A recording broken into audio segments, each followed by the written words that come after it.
There is a moment in the final episode of Regular Show where Pops Mellard, the sweet, naive, lollipop-headed man who spent 8 seasons being the gentlest presence on television, flies directly into the sun. He does it on purpose. He does it holding his twin brother, the embodiment of universal destruction, in a hug. And as they burn together, the universe resets, and the show ends with a park bench and a statue and 25 years of silence. The show does not play it for drama. It does not give you a slow-motion montage or a tearful monologue. Pops just holds on, and the light swallows them both, and then it is over.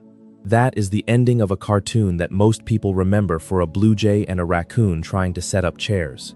Regular Show ran for 8 seasons on Cartoon Network, from September 6, 2010 to January 16, 2017.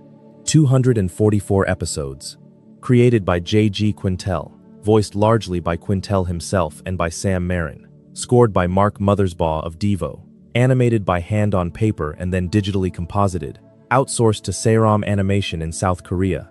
And watched by millions of people who thought they were just watching 2 slackers get into weird situations at a park. They were. But they were also watching something else entirely. A show built on secrets, not mysteries. Secrets. The kind of things that hide in plain sight. In the gaps between what a character says and what they do. In the production history that never made it to screen. In the design choices that mean something only if you know where to look. This video is about those secrets. Every single one of them that you walked past without noticing. Welcome to Velvo.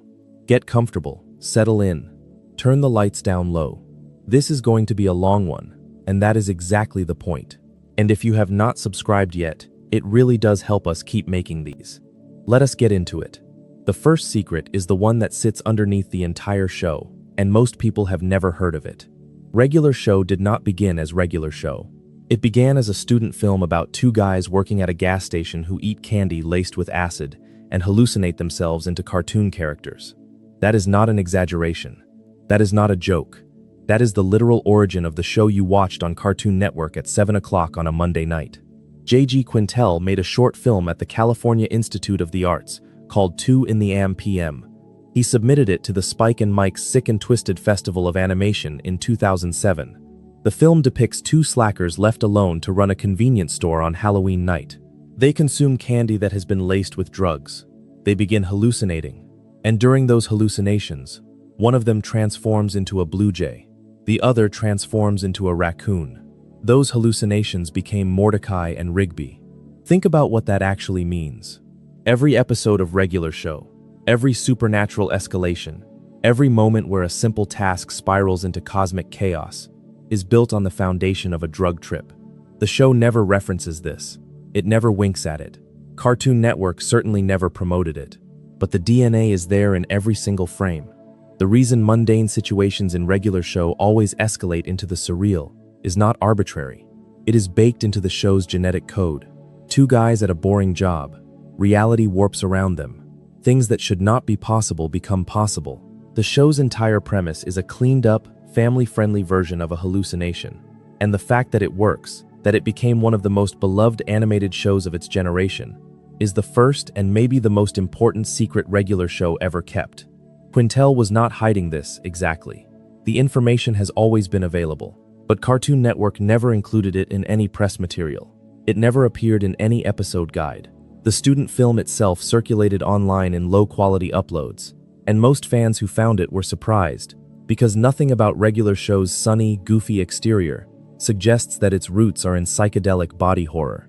The gap between the show people watched and the show that was conceived is enormous. And it is a gap the show never tried to close, because closing it would have meant acknowledging something that a children's network could never acknowledge. But here is the thing. Once you know it, you cannot watch Regular Show the same way again. Every time Mordecai and Rigby are sitting on a bench doing nothing and then the sky cracks open and a giant head appears, you are watching the echo of that original vision. The mundane becoming the impossible. The boring becoming the terrifying. The regular becoming the show. That is not a coincidence. That is the architecture. If you are enjoying this so far, subscribing genuinely helps us keep making these. Now, the second secret sits inside a character that everyone loves and almost nobody understands. Skips, the immortal Yeti who works as a groundskeeper and seems to know the solution to every supernatural problem the park encounters. Skips is one of the most popular characters on the show. He is voiced by Mark Hamill. He is calm, competent, and endlessly reliable. And the show treats his immortality as a quirk, a fun character trait. Skips is old and strong and knows things. That is the surface reading. But the actual story of Skips is one of the most devastating things regular show ever did. And the show buried it so deep that most viewers never sat with it long enough to feel the weight. Skips was not always called Skips. His real name was Walks. He was a young man, centuries ago, who fell in love with a woman named Mona. The two of them skipped everywhere together. It was their thing, a small, private, joyful habit that belonged to them and no one else. Then Clorgbane the Destroyer, a cosmic bully, killed Mona during a fight, not on purpose, not as part of some grand evil scheme, just carelessly, just because he was powerful and reckless and she was in the way. And Mona died, and Walks made a deal with the Guardians of Eternal Youth. They gave him immortality. They gave him the Fists of Justice, weapons designed specifically to defeat Clorgbane. And Walks changed his name to Skips and vowed to skip everywhere he went for the rest of his life, which, because of the deal, would be forever. The show reveals this backstory in Skips' story, a half-hour episode from Season 5 that aired on April 14th, 2014. It is presented as an adventure. It is scored like an adventure. It has action sequences and fight scenes and moments of triumph. But if you strip away the genre trappings and describe what actually happened, the story is this. A man lost the only person he ever loved to senseless violence, and in his grief, he chose to live forever, alone, doing the same job, in the same place, performing the same small gesture of devotion every single day for eternity. That is not a fun backstory. That is a life sentence. And the show makes it worse in ways that most people do not notice. Skips must perform a ceremonial dance every year on his birthday to maintain his immortality. The show plays this as a recurring plot point, sometimes for comedy. In Free Cake, Season 1, Episode 5, which aired on October 4th, 2010, Mordecai and Rigby nearly disrupt the ritual because they want cake from his birthday party.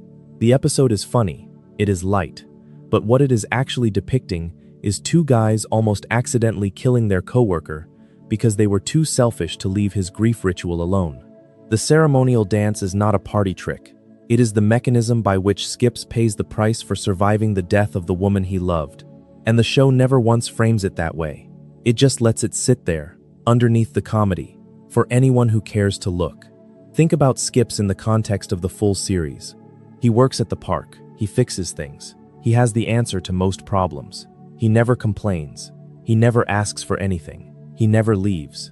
And in the finale, 25 years after the main story ends, Skips is still there, still at the park, still working, still alone. The show frames this as a happy ending for him, noting that he has found satisfaction in his life and taken a part-time job as a mechanic. But sit with it for a moment. Everyone else moved on. Mordecai became a painter. Rigby married Eileen and had children. Benson inherited the park and found love. Muscle Man had a family. Skips stayed. Because Skips always stays. That is the deal. That is the price. And the fact that he seems content with it does not make it less sad. It makes it more sad. Because it means he has had centuries to learn how to carry that weight without showing it. Mark Hamill voices Skips with a quiet steadiness that most people hear as stoicism. But listen again. There is a tiredness in that voice. Not exhaustion, not despair, just the sound of someone who has been awake for a very, very long time, and who has made peace with the fact that he will never sleep. Hamill, who is famous for the manic energy of the Joker, plays Skips as the opposite. Still, measured, present. And that choice, that vocal choice, tells you everything about who Skips really is. The show does not comment on this. It does not add music to tell you how to feel. It just lets Skips skip past in the background, doing his job, being reliable, being alone. And the fact that his movement, his signature skip, is an eternal memorial to a dead woman he loved centuries ago, is something the show trusts you to either notice or miss entirely. That is not a character detail. That is a tragedy wearing a cartoon disguise. There is a version of Benson that the show has never shown you directly, or rather, it has shown you, piece by piece, across 8 seasons, but it has never assembled the pieces for you. It trusts you to do that yourself. Most people do not. Most people see Benson as the angry boss, the gumball machine who yells, the authority figure whose threats are never carried out and whose rage is played for laughs. That is the surface. And the surface is not wrong, but it is incomplete in ways that change everything about how you understand this character. Benson Dunwoody is a gumball machine. That is the first thing. The show never explains why. It never explains why some characters are animals, some are food, some are human, and some are sentient objects. The world of regular show simply contains these beings, and no one comments on it. But Benson's specific form matters in ways the show never articulates. He is transparent. You can see the gumballs inside him. When he is angry, they turn red. When he is scared, they rattle. His emotional state is literally visible to everyone around him at all times. He cannot hide what he is feeling. Every coworker, every friend, every person he has ever tried to impress can see exactly what is happening inside him. Now think about the kind of person Benson is. He is someone who desperately wants control. He wants order, predictability, respect. He wants to be taken seriously. And he is trapped in a body that makes all of that impossible, because his body broadcasts his vulnerability to the entire world. Every time Mordecai and Rigby push him to the breaking point and his gumballs go red, that is not just anger. That is a man whose interior life is on permanent display, reacting to people who do not take him seriously enough to even notice. The show revealed in 150 Piece Kit, Season 4, Episode 5, which aired on October 29, 2012, that Benson was once a drummer. Not just a drummer, a genuinely talented drummer who performed with a band called Heir to the Throne. He was good, he was passionate, and somewhere between that life and the life we see on screen, he stopped.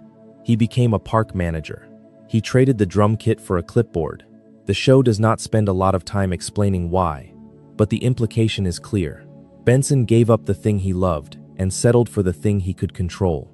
And the tragedy of that is compounded by the fact that even the thing he settled for, managing the park, is something he cannot actually control, because Mordecai and Rigby undermine him every single day. Benson's anger is not a personality trait. It is a scar. It is the sound of a person who has already lost one dream and is watching the only thing he has left fall apart in real time, over and over, with no consequences for the people causing the damage, and no recognition from anyone that what he is going through matters.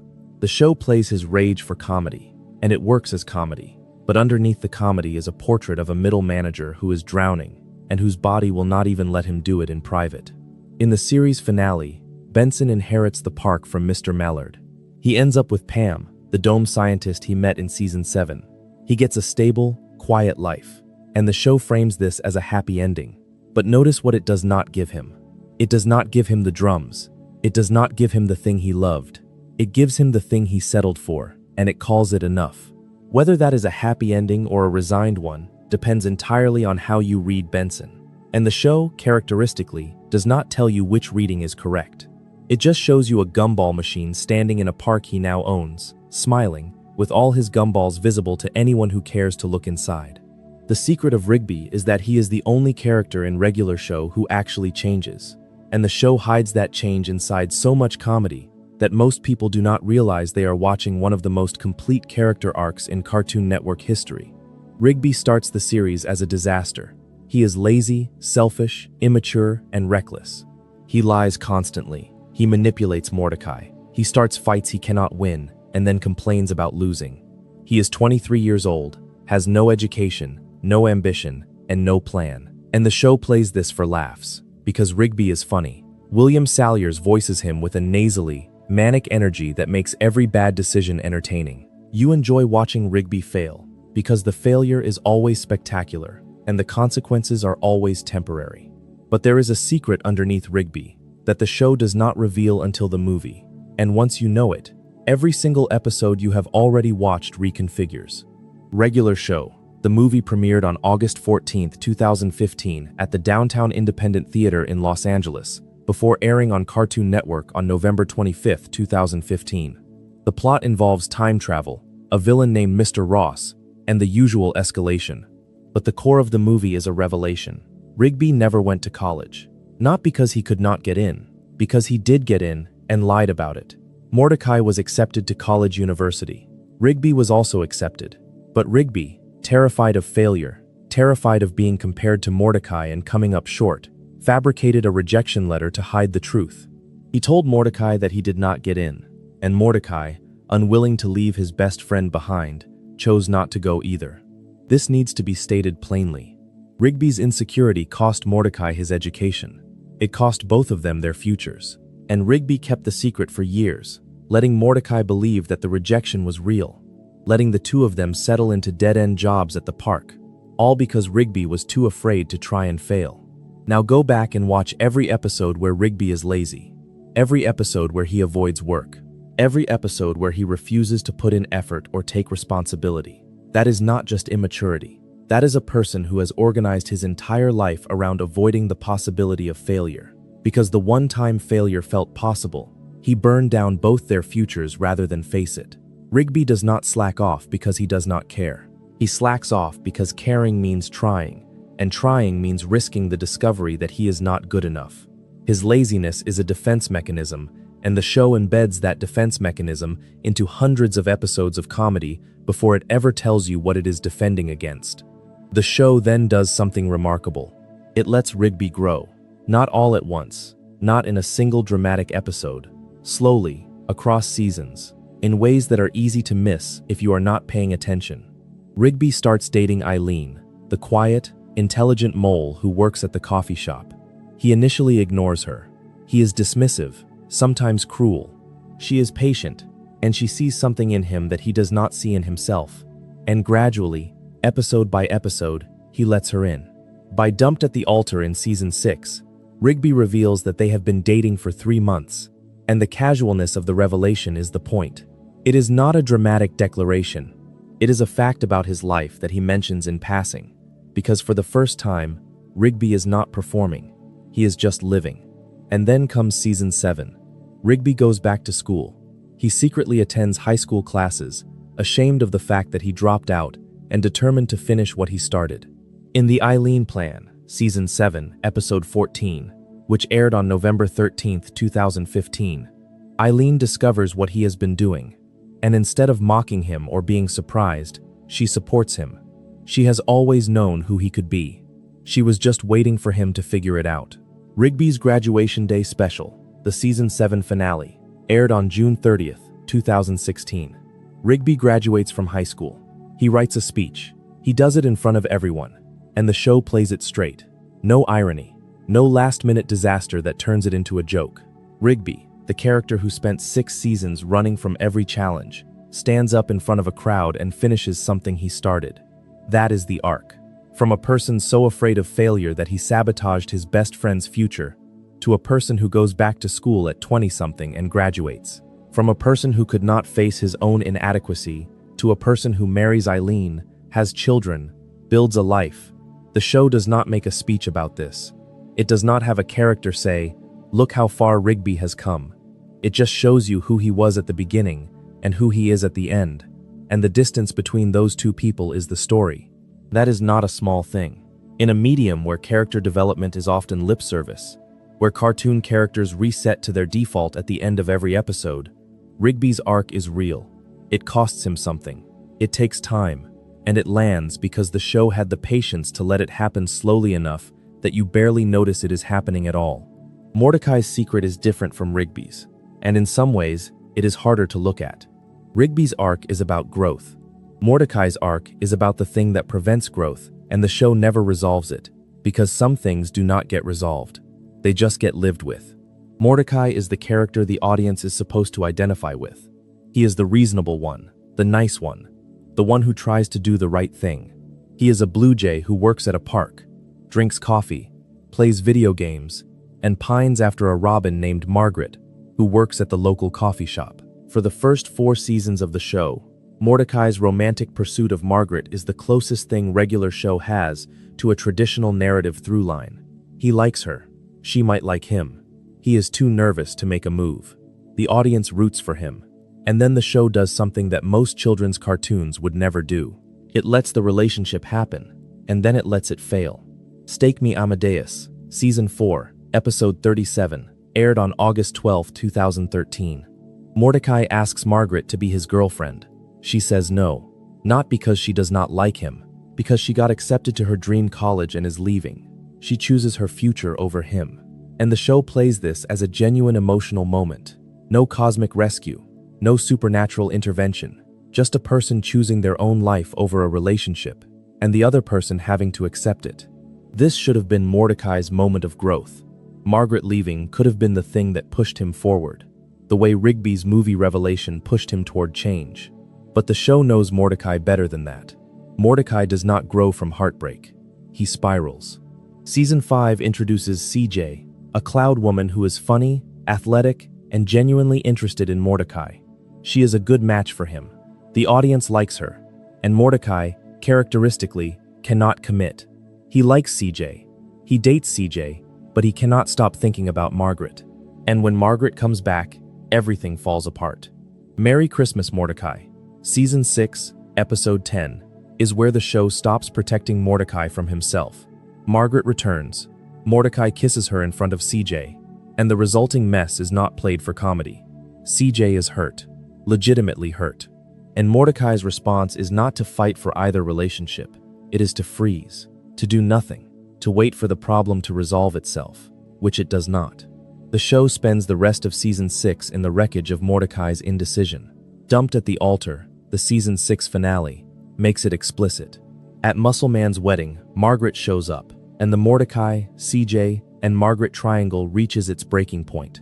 And Mordecai's solution is to leave. He literally vanishes. Dumptown, USA, the Season 7 premiere, finds him hiding in a strange city, and Rigby has to go find him and bring him back. This is the secret of Mordecai. He is not the hero. He is the person who cannot make a choice.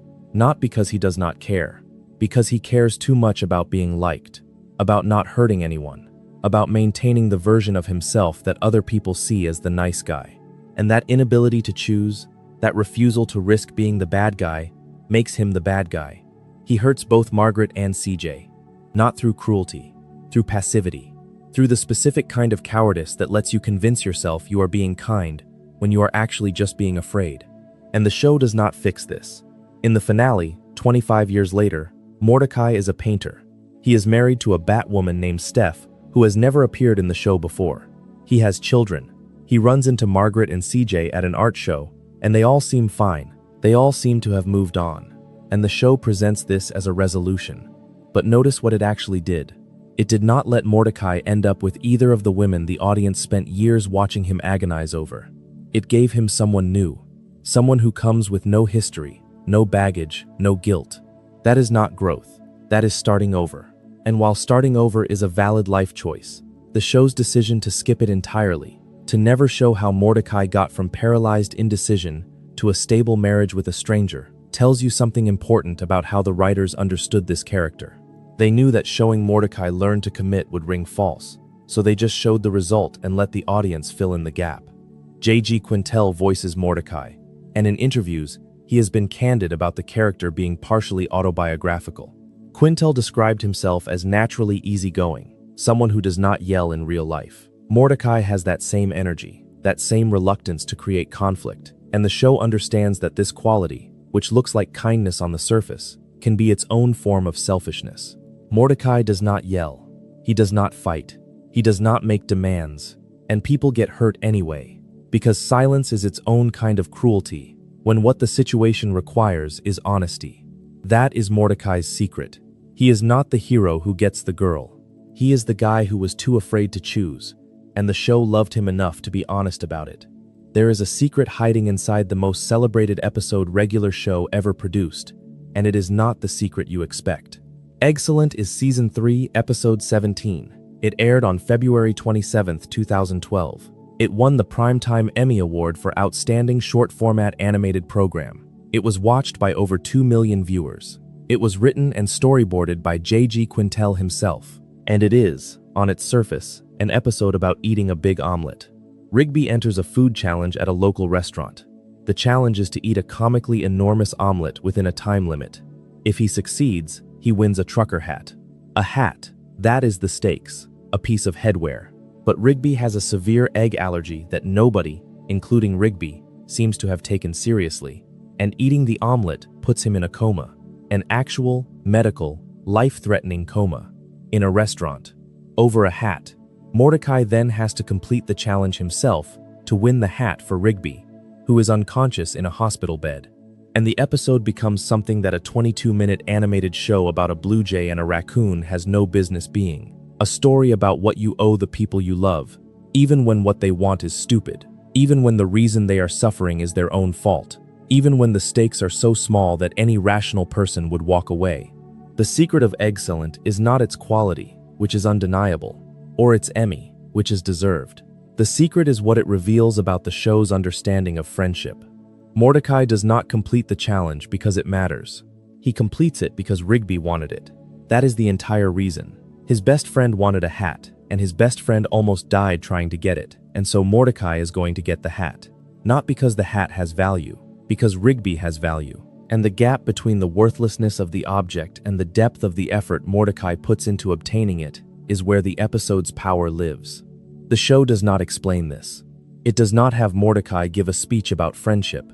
It just shows you a blue jay sitting in a restaurant, eating eggs he does not want, for a hat he does not need, for a friend who cannot see him do it. And the Emmy voters saw what the audience saw. Not a cartoon about an omelet, but a cartoon about the kind of love that does not require the other person to be conscious to receive it. Think about the way the show builds to this. Every episode of the first 3 seasons establishes that Mordecai and Rigby's friendship is the center of the show. They argue, they compete, they sabotage each other. They are terrible to each other in the way that only people who truly love each other can be terrible. And then, in Eggscellent, the show strips all of that away and shows you the foundation. The thing underneath the arguments and the competitions and the sabotage. The thing that makes all of it bearable. Mordecai will eat the omelet, not because Rigby deserves it, because Rigby is his friend, and that is what friends do. They eat the omelet. The Emmy for Eggscellent validated something that the regular show team had suspected, but could not prove. That the show was doing something real. That underneath the escalation and the absurdity and the talking gumball machines, there was genuine emotional work happening. Work that the Academy recognized. Work that stood alongside live-action prestige television and said, this matters too. This animated show about park workers matters too. And it does. Eggscellent is the proof. But there is another layer to this. The hat Rigby wanted is a trucker hat. A trucker hat that connects, whether intentionally or not, to the trucker hat Muscleman inherits from his dead father in Trucker Hall of Fame, which aired just 4 months later on June 18, 2012. Trucker hats appear in regular show as objects of unexpected significance. They are cheap. They are ordinary.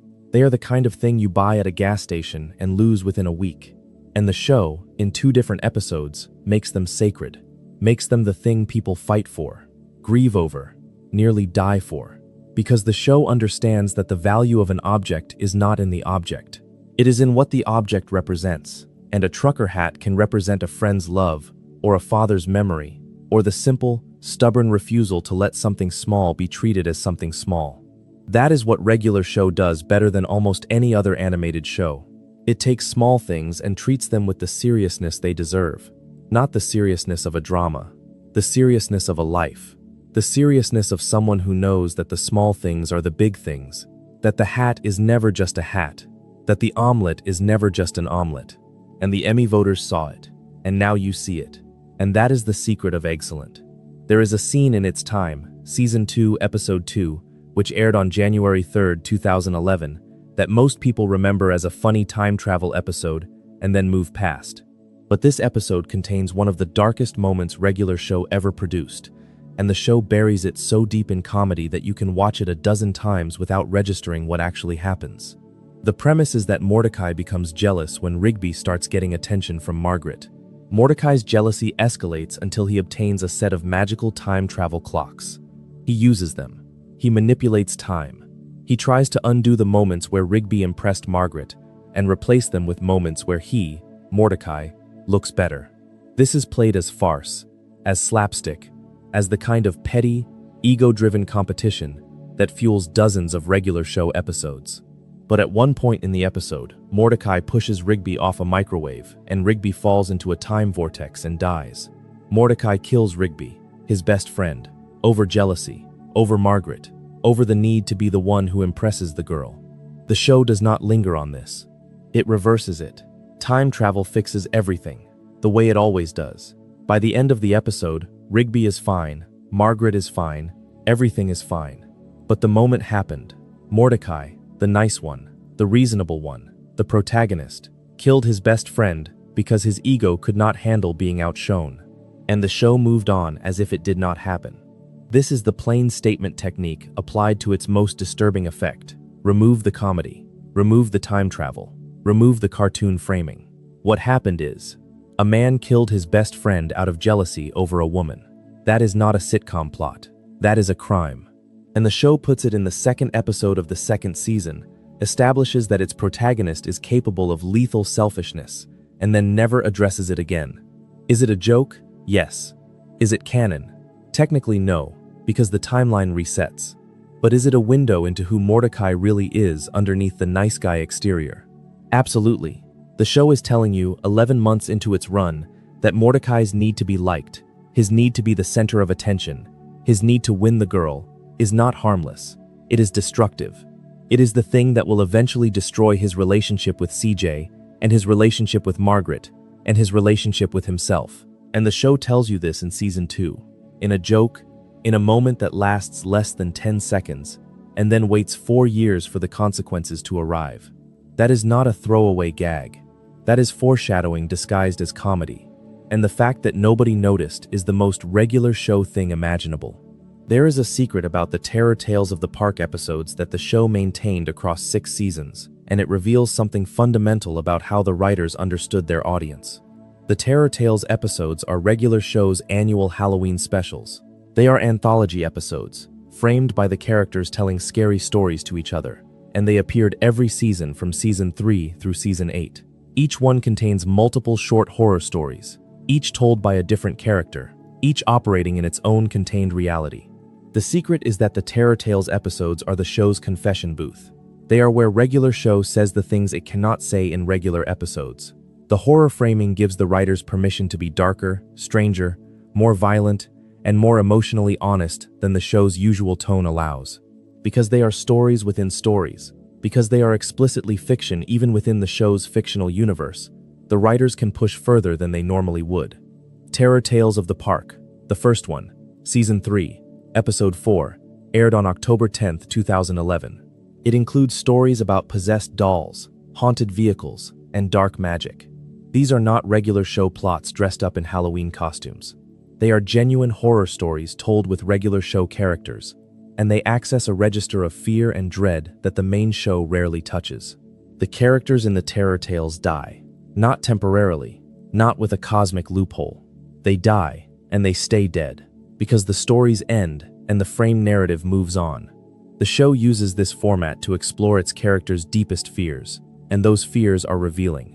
The stories the characters tell reflect what scares them, not what scares the audience. When Muscle Man tells a horror story, it is about losing the people he loves. When Mordecai tells one, it is about losing control. When Rigby tells one, it is about being punished for his own recklessness. The Terror Tales episodes are psychological portraits disguised as ghost stories, and the show runs them every year for 6 years, building a catalog of anxieties that the main narrative never acknowledges directly. The Terror Tales episodes also carry a distinct quality that sets them apart from the rest of the series. They have a lulling, campfire rhythm. The frame narrative, characters sitting together in the dark telling stories, creates an intimacy that the regular episodes do not always achieve. The stories themselves follow the cadence of old folk tales, beginning, middle, end, moral. And the act of listening to characters tell stories to each other mirrors the act of listening to the show itself, creating a recursive loop of storytelling that is, almost accidentally, one of the most quietly affecting things the show ever produced. Now, there is a secret about the way regular show uses recurring villains that separates it from every other animated show of its era, and it hides inside the structure of the show itself. Regular show does not have a traditional villain. It does not have a Joker, or a Voldemort, or a recurring antagonist who drives the plot across seasons. Instead, It has a rotating gallery of threats, each one specific to a single episode, each one generated by the specific circumstances of that episode's premise. A haunted video game, a sentient song stuck in someone's head, a pack of angry geese, a possessed taxi, time itself, the universe, a guy named Garrett Bobby Ferguson who holds an arcade high score. These are not villains in the traditional sense. They are obstacles. They are the universe's response to Mordecai and Rigby's particular combination of laziness and ambition, and they are always generated by the character's own choices. This is the secret. Regular show's villains are consequences. Every supernatural threat, every cosmic catastrophe, every monster and demon and interdimensional horror is the direct result of something a character did. Mordecai and Rigby were lazy. Mordecai and Rigby cut corners. Mordecai and Rigby wanted something they did not earn. And the universe, which in regular show is both sentient and petty, responds by making their shortcut worse than the work would have been. This is not just a formula. It is a moral philosophy. The show is saying, 244 times, that there are no shortcuts, that every attempt to avoid the work creates more work, that the universe does not punish laziness with consequences. It punishes laziness with escalation. You did not want to set up the chairs. Now you have to fight a sentient arcade machine. You did not want to return the movie. Now you are trapped in a VHS dimension. You did not want to do the dishes. Now death is at your door. And the resolution is always the same. The characters do the work. They set up the chairs. They return the movie. They do the dishes. The supernatural threat dissolves the moment the original task is completed.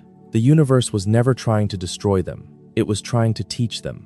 And the lesson, every single time, is just do the thing. Just do the regular thing. The regular thing is always the answer.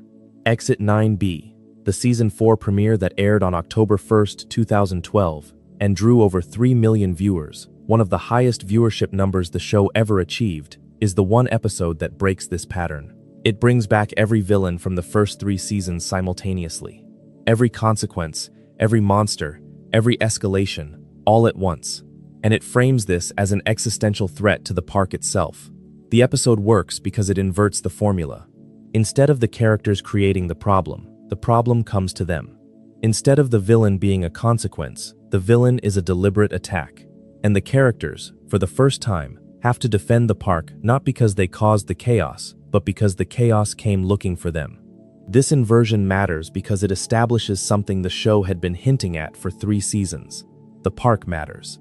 Not just to the characters, to the universe. The park is a place worth attacking, which means it is a place worth defending.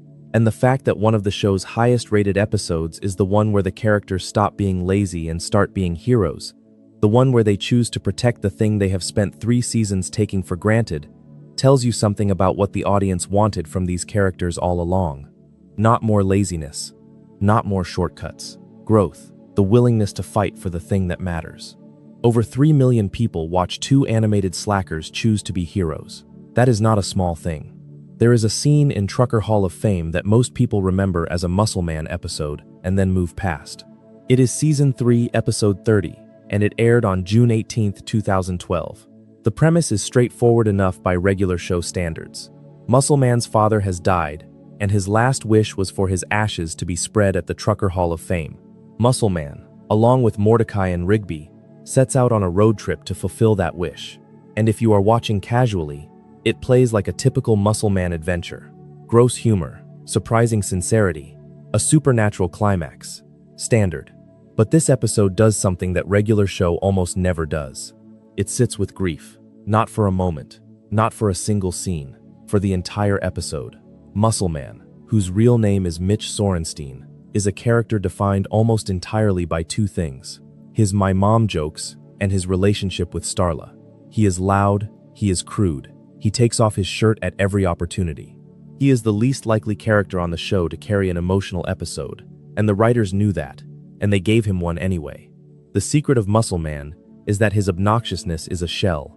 Not in the obvious, after-school special way where a character is mean because they are hurting. In a subtler way, Muscle Man is loud because silence terrifies him. He fills every room with noise, every conversation with jokes, every moment with his presence, because the alternative is being alone with whatever is actually inside him. And Trucker Hall of Fame is the episode where the noise stops and you see what is underneath. Muscle Man's father, known as Muscle Dad, shared his son's personality. The same jokes, the same energy, the same refusal to be serious. And when Muscle Man loses him, he does not cry. He does not give a speech about what his father meant to him. He takes his ashes on a road trip to a place his father loved, and along the way, he discovers that his father left him something. Not money, not advice. A trucker hat.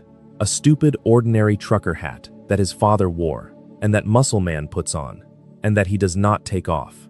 The show does not explain why the hat matters. It does not need to.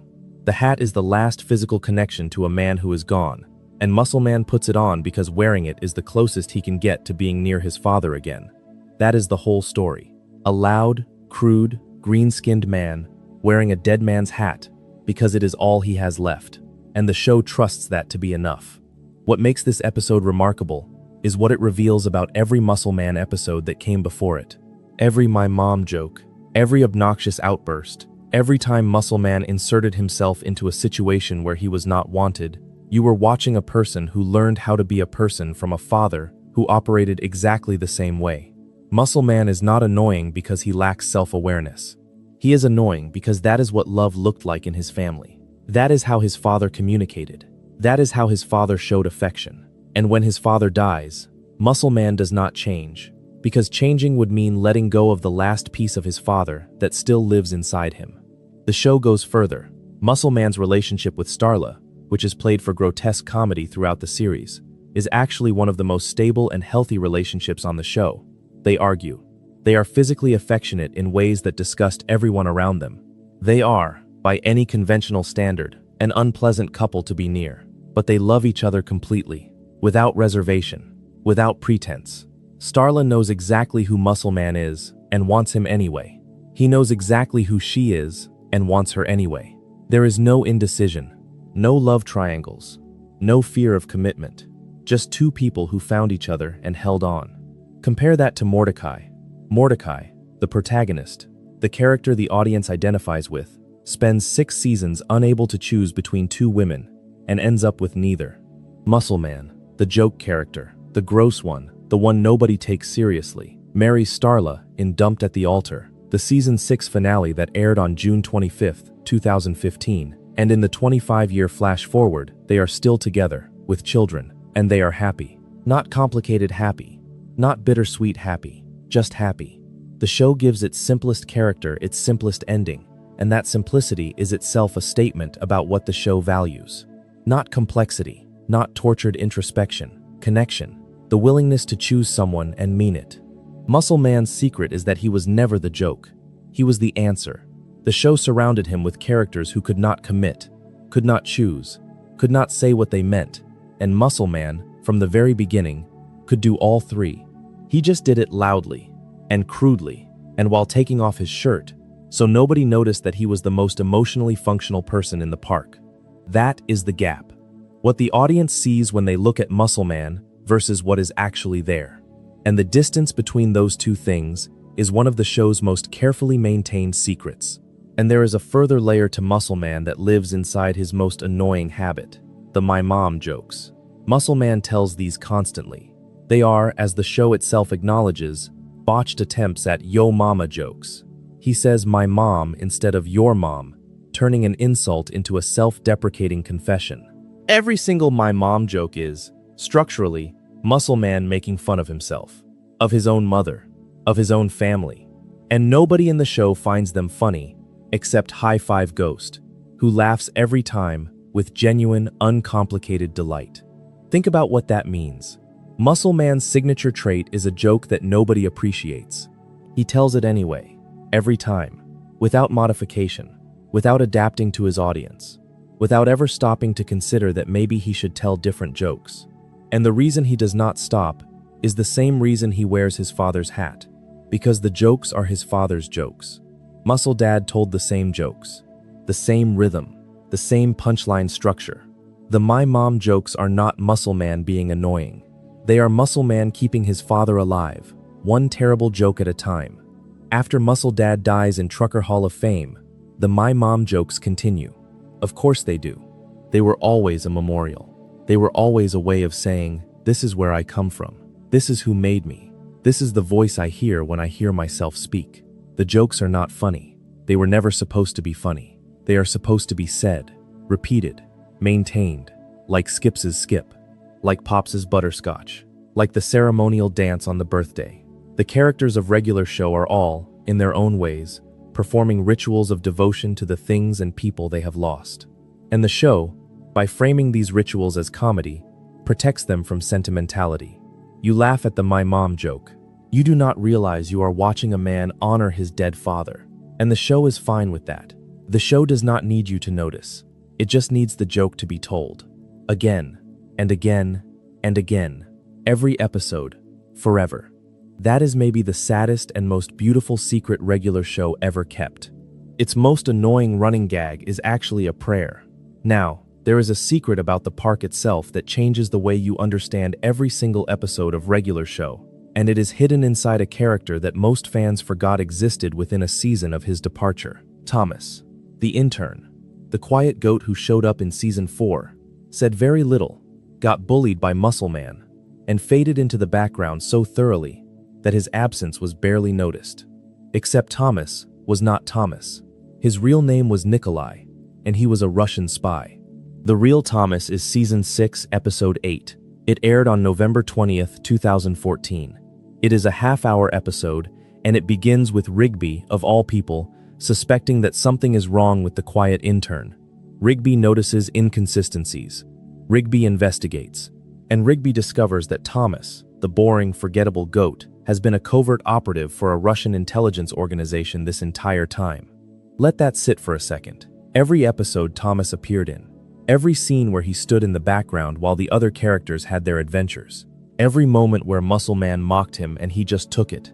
He was gathering intelligence. He was on a mission.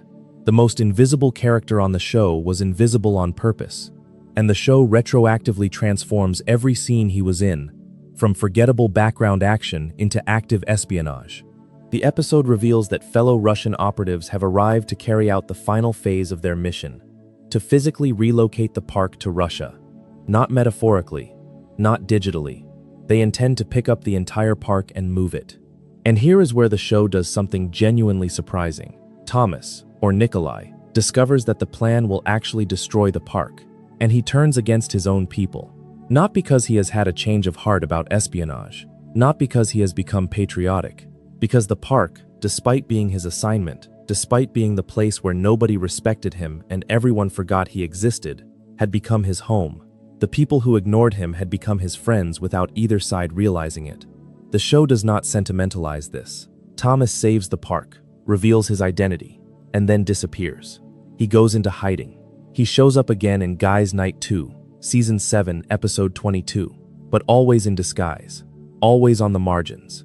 The show treats his exit the way it treats most meaningful moments, quietly. No farewell scene, no tearful goodbye, just a person who was there and then was not, and a park that continued without him.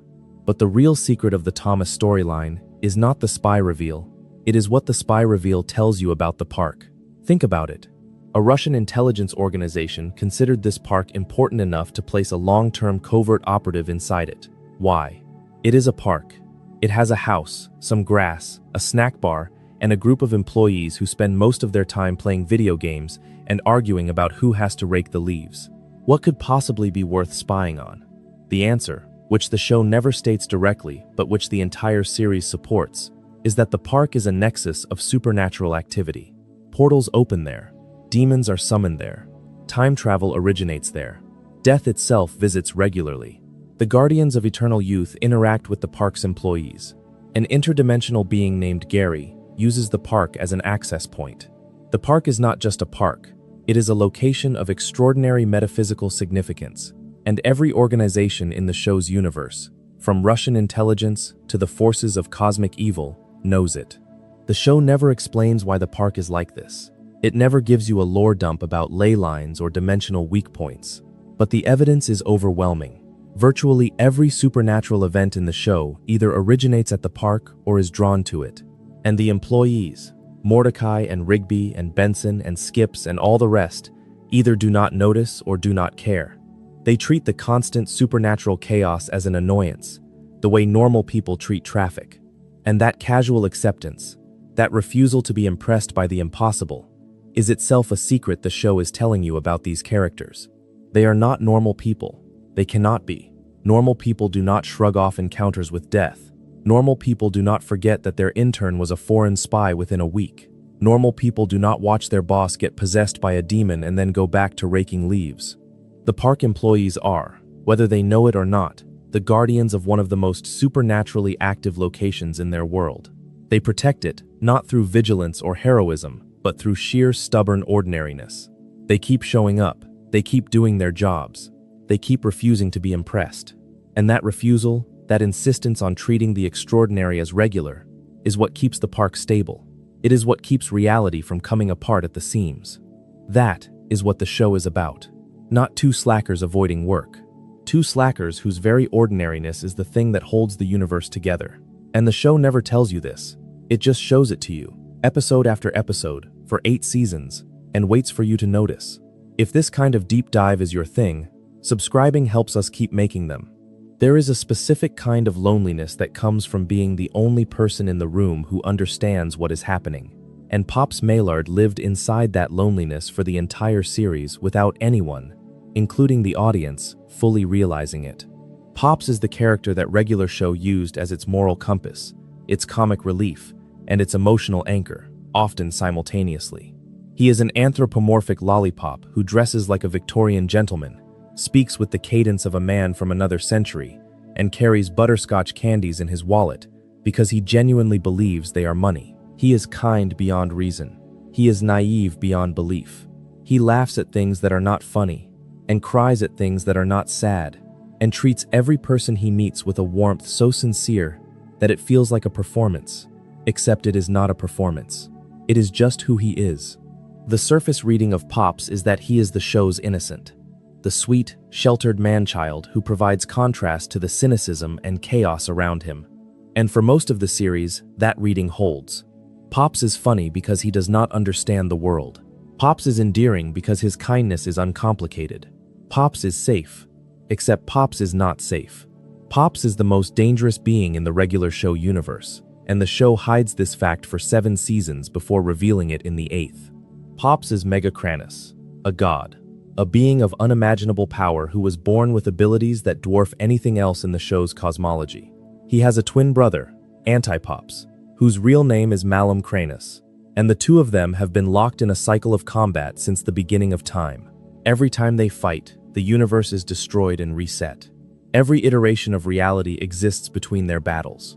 Everything, every character, every story, every moment of the show is a brief flicker of existence between the fists of two cosmic beings, one of whom is the sweet old man who handed out candy and laughed at nothing. Mr. Maillard, the gruff, dismissive owner of the park, adopted Pops as a baby during an expedition. He raised him, he kept him safe, he hid him from the universe that wanted to use him as a weapon. And Mr. Maillard's coldness, his distance, his refusal to show Pops affection in the way Pops clearly needed, was not cruelty, it was protection. Mr. Maillard knew what Pops was. He knew what was coming, and he kept Pops sheltered, kept him innocent, kept him believing that butterscotch candies were currency, because the alternative was telling a child that he was born to fight his brother to the death at the end of the world. Think about every scene where Mr. Maillard dismisses Pops. Every time he is cold or impatient or seems to not care, he cares so much that he has spent his entire life constructing a world where Pops never has to know the truth. That is not the behavior of someone who does not love his son.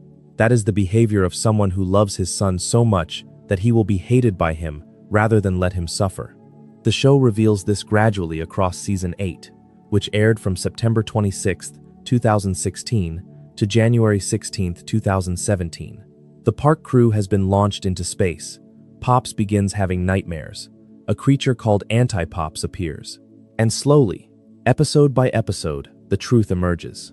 Pops is not innocent. Pops is the most important being in existence.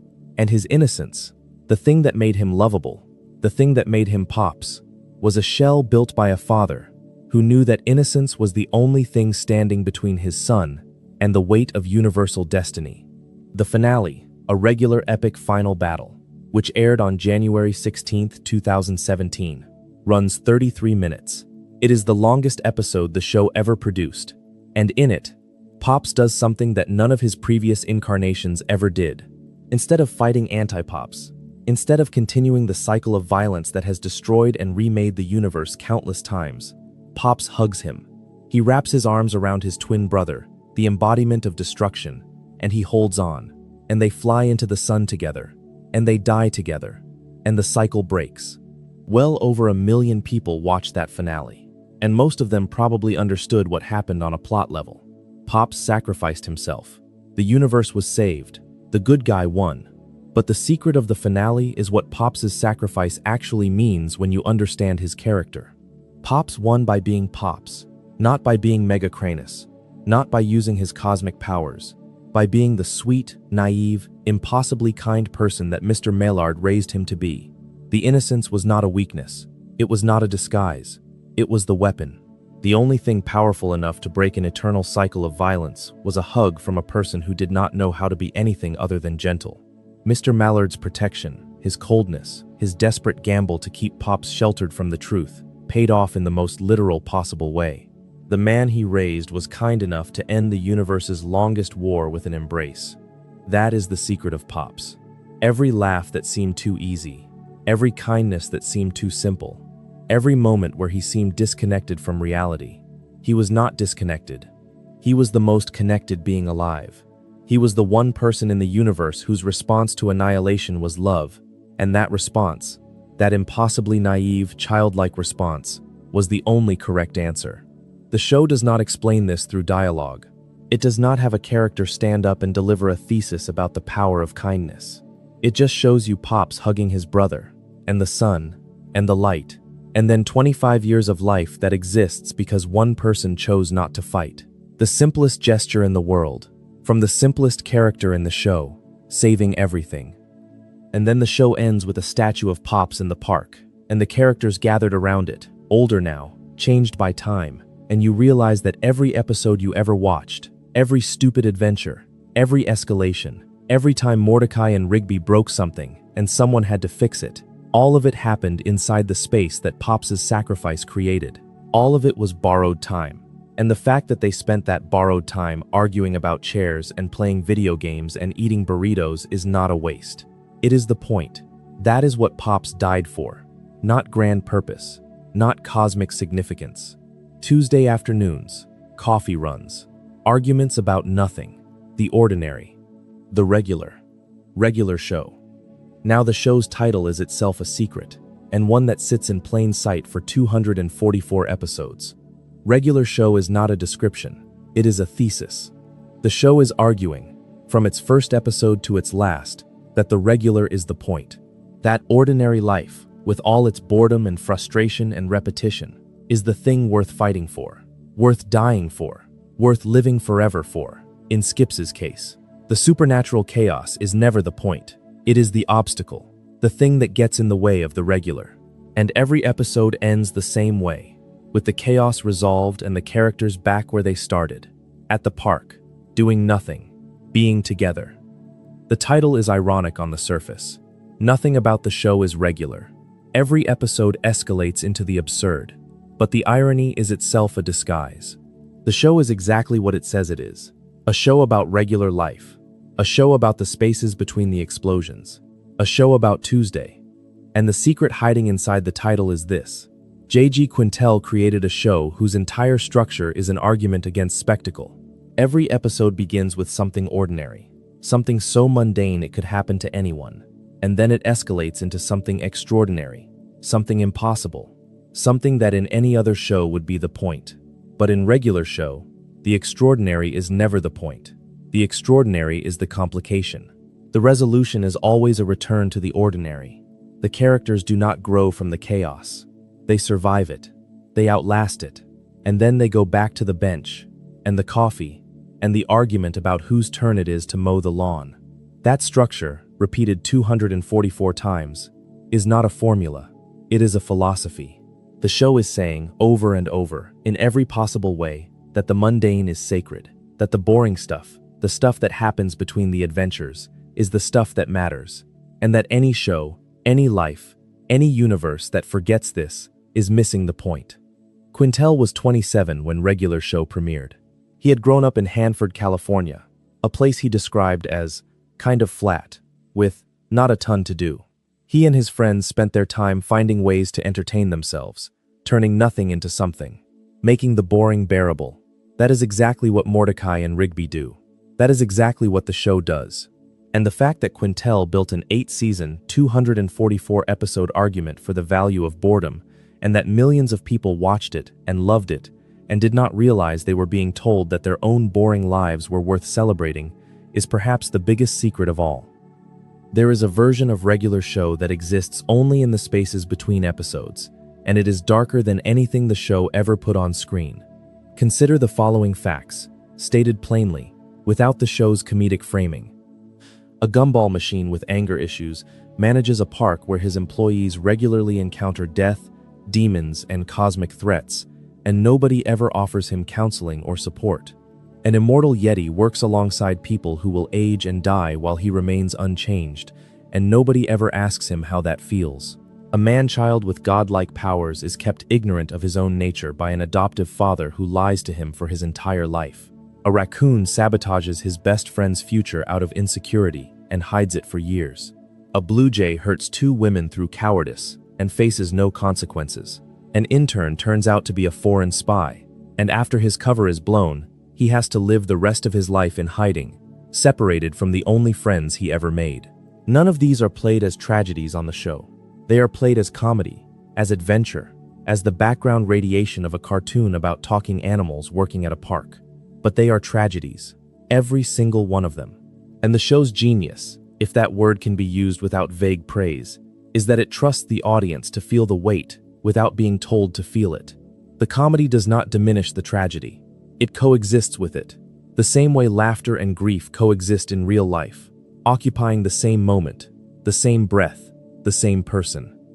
This is what makes Regular Show different from other animated shows of its era. Adventure Time told you when to feel sad. Steven Universe told you when to feel empathy. Gravity Falls told you when to feel wonder. Regular Show never told you anything. It just showed you things and let you decide what they meant. And because it never told you how to feel, the feelings hit harder when they arrived, because they felt like your own discovery rather than the show's instruction. There is a secret about the way Regular Show handles death that separates it from every other cartoon of its generation, and it hides inside the character of Death himself. Death appears in Regular Show as a recurring character. He is a skeleton. He wears a cloak. He has a British accent. He has a wife named Death's wife, and a son named Thomas, not to be confused with the intern. And he shows up when characters die or are about to die, and sometimes he shows up just because he wants to hang out. The show introduces Death in Over the Top, Season 2, Episode 21, which aired on May 23, 2011. The episode's premise is that Skips accidentally kills Rigby during an arm wrestling match, and to get him back, Skips must arm wrestle Death himself. This is played as an action comedy episode. It is exciting and funny and resolved within 11 minutes. But consider what it establishes. Rigby dies, actually dies. And the show treats death not as permanent, not as a philosophical concept, but as a negotiation. Something that can be arm wrestled away. Something that has a face and a personality and can be bargained with. This seems like a standard cartoon convention. Characters die and come back. Death is not permanent. Except Regular Show does something with this convention that most shows do not. It uses the impermanence of death in the early seasons to make the permanence of death in the later seasons devastating. When Muscle Man's father dies in Trucker Hall of Fame, there is no arm wrestling match, no negotiation, no cosmic loophole. Muscle Dad is just gone. The show has established, repeatedly, that death can be cheated in this universe, that death himself can be beaten. And then, for Muscle Man's father, it does not offer that option. The character who arm wrestles death is right there, at the park, available, but nobody suggests it, nobody tries, because some deaths, the show is saying, are not the kind you fight, they are the kind you carry. And then, in the finale, Pops dies. And again, no negotiation, no arm wrestling, no loophole. The character who has spent 6 seasons being a recurring joke, who can be beaten in a game, who has a wife and a kid and comes to parties, does not show up to offer Pops a deal, because Pops's death is the kind that holds. It is the kind that means something. And the show, which spent years establishing that death is flexible, chooses, in its final moments, to make it absolute. Dead at 8, Season 3, Episode 27, which aired on May 28, 2012, deepens this relationship further. In the episode, Mordecai and Rigby have to babysit Death's son to prevent Muscle Man from being killed. Death has a child. Death has parenting concerns. Death needs a babysitter. The show takes the most universal human experience, the anxiety of leaving your child with someone you are not sure you trust, and gives it to the literal personification of mortality. And the episode works as comedy because the juxtaposition is funny. Death, worried about bedtime. Death, leaving instructions about snacks. Death, being a dad. But it works as something deeper because it normalizes death. Not dying. Death, the entity, the concept. The show makes death domestic, familiar, regular. And that domestication is not a diminishment, it is an argument. The argument is that death, like everything else in the regular show universe, is not the opposite of life. It is part of life. It is the neighbor you wave to, the coworker you tolerate, the parent at the park whose kid plays with your kid. Death is just another person, doing their best, trying to get through the day, hoping the babysitter does not let their son stay up too late. The show makes this argument so gently, so gradually, across so many episodes, that most viewers absorb it without realizing they have been taught something about mortality. Regular show does not philosophize about death, it humanizes death. And by humanizing death, it takes the fear out of it.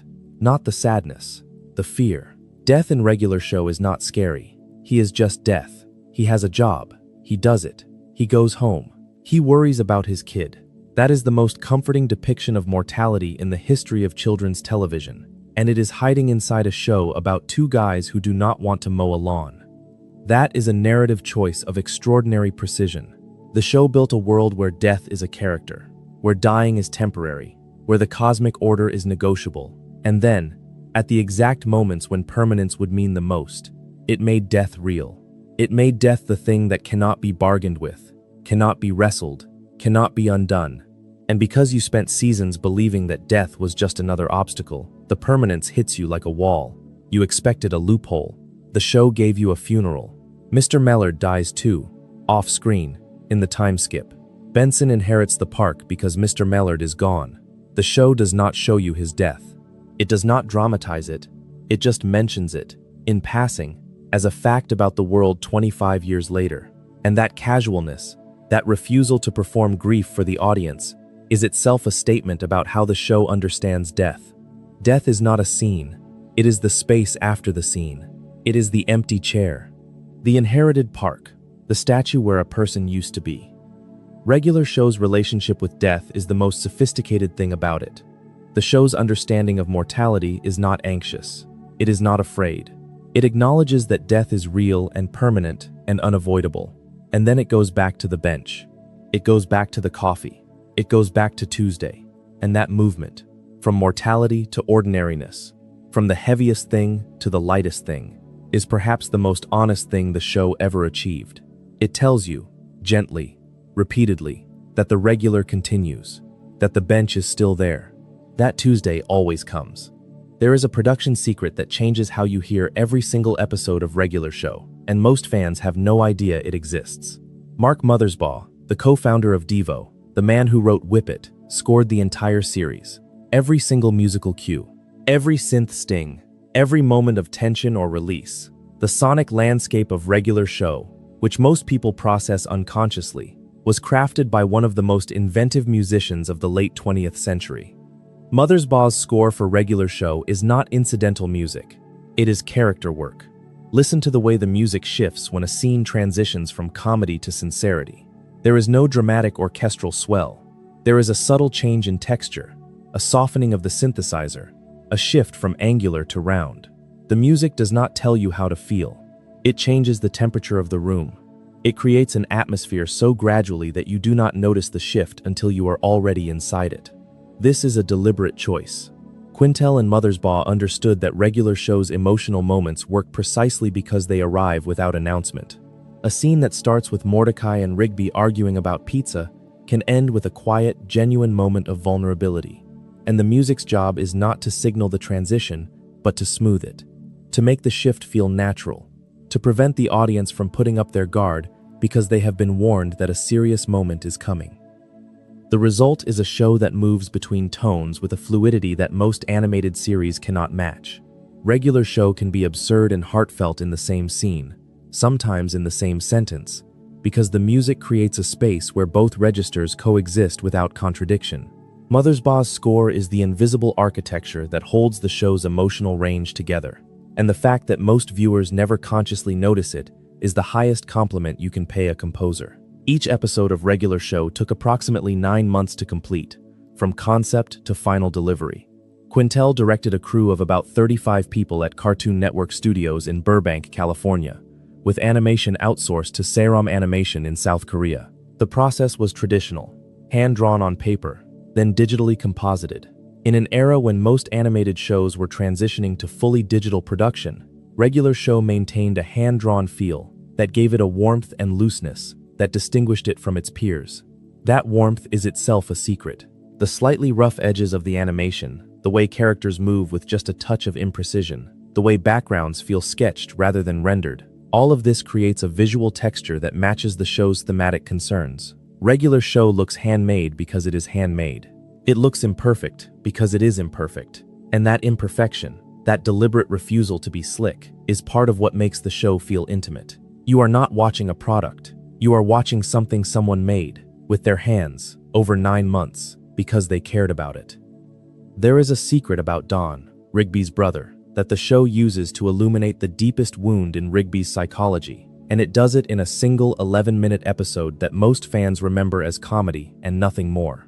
Dawn is Season 1, Episode 10. It aired on November 8, 2010. The premise is simple. The park needs help with an audit, and Rigby's younger brother Don shows up to assist. Don is taller than Rigby. He is more charming than Rigby.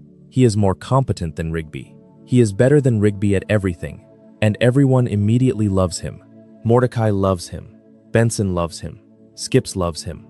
The entire park staff prefers Don to Rigby within minutes of meeting him. The show plays this for comedy. Don's signature move is offering everyone a sugar-free sugar, a hug, and the word becomes a running gag. Everyone wants Don's sugar. Nobody wants Rigby. And Rigby's jealousy, his frustration, his smallness in the face of his brother's effortless superiority is the engine of the episode's humor. But state it plainly, a young man watches every person in his life immediately prefer his younger brother. His co-workers, his best friend, his boss. Every person who is supposed to be on his side chooses someone else the moment someone better comes along. And Rigby does not rage about this. He does not fight Don. He just shrinks.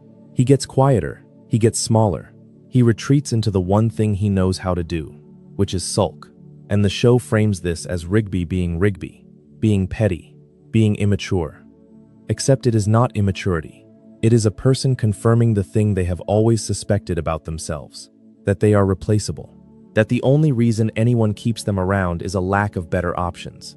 And the moment a better option walks through the door, the moment Don shows up with his height and his charm and his sugar, Rigby's position in the world reveals itself as contingent, conditional, not earned. This is the wound that drives everything Rigby does for the entire series. His laziness, his sabotage of Mordecai's college acceptance, his refusal to try, his hostility toward Eileen's early interest in him. All of it comes from the same place, the conviction that he is the lesser version, that there is always a Don, that if he tries and fails, he will confirm what everyone already suspects, which is that Rigby is the version of a person you settle for when the real thing is not available. The show does not articulate this. It never has Rigby sit down and explain his inferiority complex. It just shows you an 11-minute episode where his brother shows up and everybody forgets he exists, and then it lets you carry that knowledge through the next 150 episodes of Rigby being Rigby. And once you carry it, once you see the Dawn episode as the origin rather than the gag, every subsequent Rigby moment lands differently. His laziness is not laziness. His sabotage is not cruelty. His smallness is not a character flaw. It is a survival strategy, developed by a person who learned very early that trying to be good enough just means watching someone else be better. Don comes back.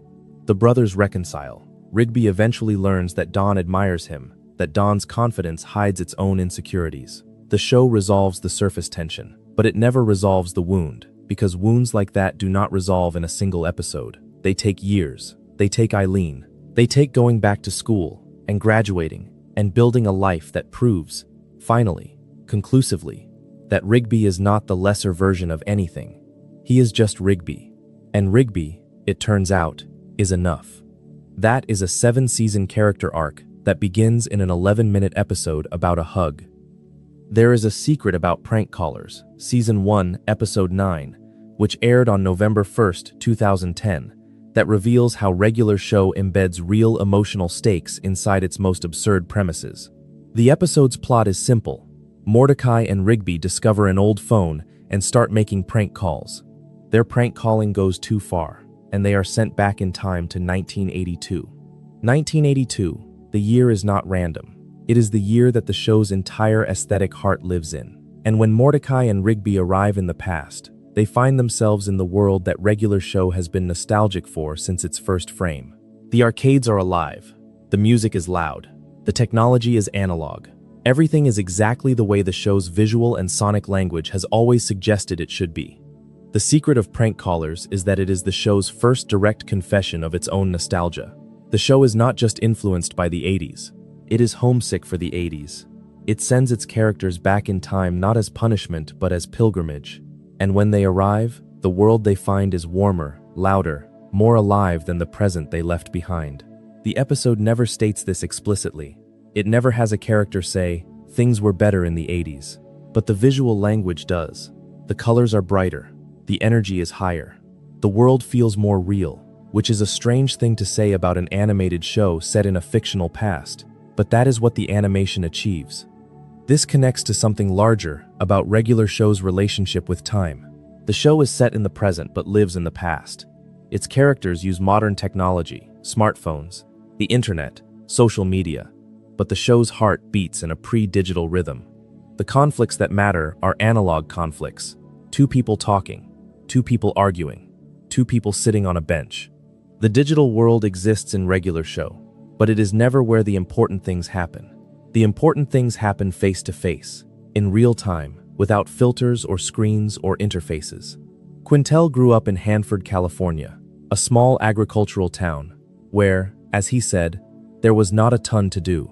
He and his friends filled their time the way Mordecai and Rigby fill theirs, with each other, with games, with conversation, with the kind of unstructured, unmonetized, unoptimized hanging out that has become increasingly rare in the digital age. Regular show is, at its core, a memorial to that kind of time. Not productive time, not efficient time, just time. Time spent being with someone. Time spent doing nothing. Time spent being regular. And the 80s, in the show's mythology, are when that kind of time was still abundant. Before smartphones, before social media, before every moment had to be documented and optimized and turned into content. The 80s were the last era of genuine boredom, and regular show understands that genuine boredom is not the absence of meaning. It is the precondition for meaning. You have to be bored before you can be creative. You have to have nothing to do before you can decide what to do. And that decision, that moment of choosing your own adventure because no algorithm is choosing it for you, is what regular show celebrates, over and over, for 8 seasons.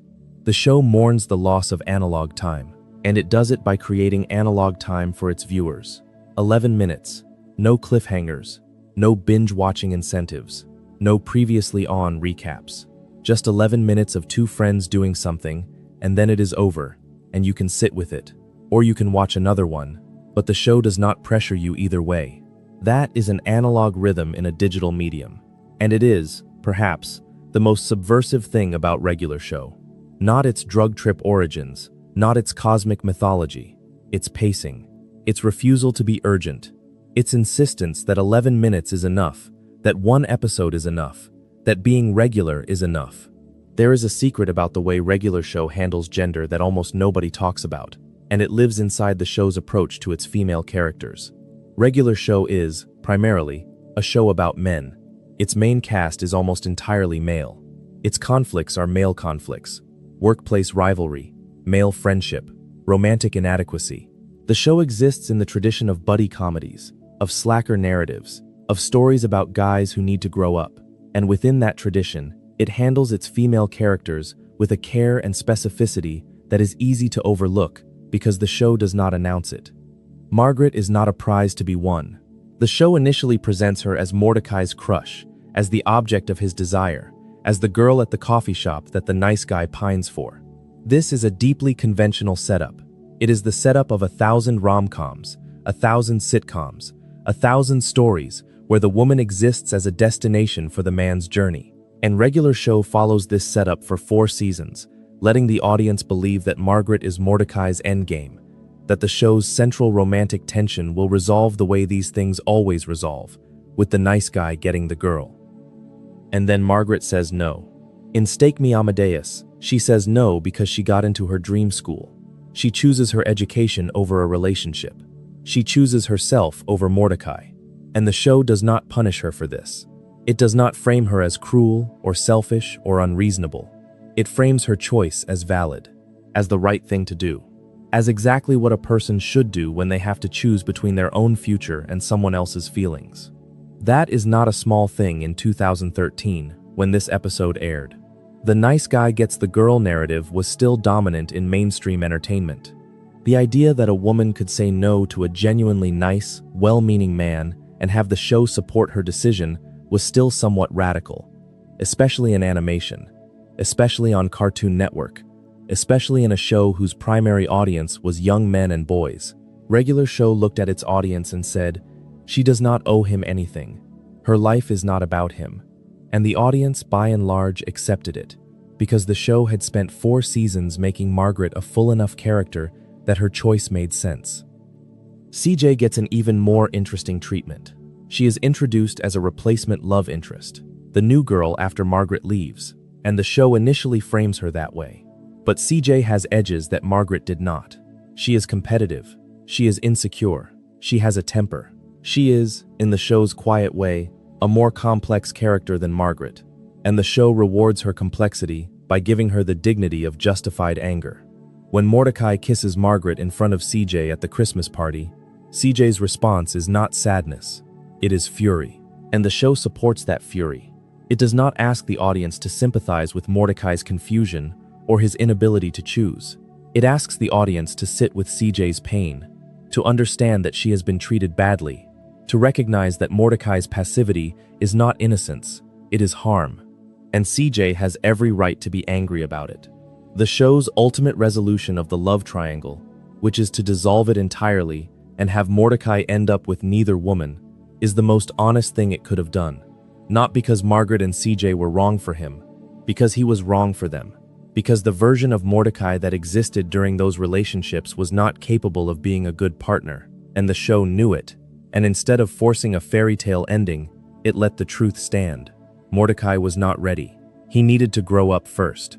And by the time he did, 25 years had passed, and the women he had hurt had built their own lives without him. Margaret, in the flash forward, is successful. CJ is successful. They are at the same art show as Mordecai, and they are fine. They are not defined by what happened with him. They have moved on. They have had lives, and the show shows you this in a single, brief scene, without commentary, without sentiment, without apology. Just 3 adults who once hurt each other, standing in the same room, being okay. That is how Regular Show handles gender, not with speeches about equality or moments of feminist declaration, with specificity, with the quiet insistence that its female characters have interior lives that do not revolve around the men who love them, with the willingness to let the nice guy be wrong, to let the women be angry, and to let the story end without anyone owing anyone else anything. Eileen is the culmination of this approach. She is the female character who gets the best ending, and she gets it because she was never waiting for Rigby. She was building a life. She was smart and capable and complete before he ever noticed her. And when he finally did notice her, she did not change. He did. She did not lower her standards. He raised himself to meet them. And the show's love story, the one that actually works, the one that leads to marriage and children and a life, is the one where the woman was never the prize. She was the person. And the man who won her did it not by being impressive, but by being honest enough to admit he needed to grow. There is an entire secret history of Regular Show that lives inside the show's relationship with the 1980s, and understanding it changes how you read nearly every episode. Regular Show is drenched in 80s culture. The music, the technology, the aesthetic sensibility, the villains, the references, synth-heavy soundtracks, VHS tapes as plot devices, arcade games that come to life, montages that reference 80s action movies, villains who look like they stepped out of an 80s Saturday morning cartoon. The show does not reference the 80s the way Family Guy references pop culture, as disconnected jokes that exist for recognition. Regular Show lives inside the 80s. It breathes them.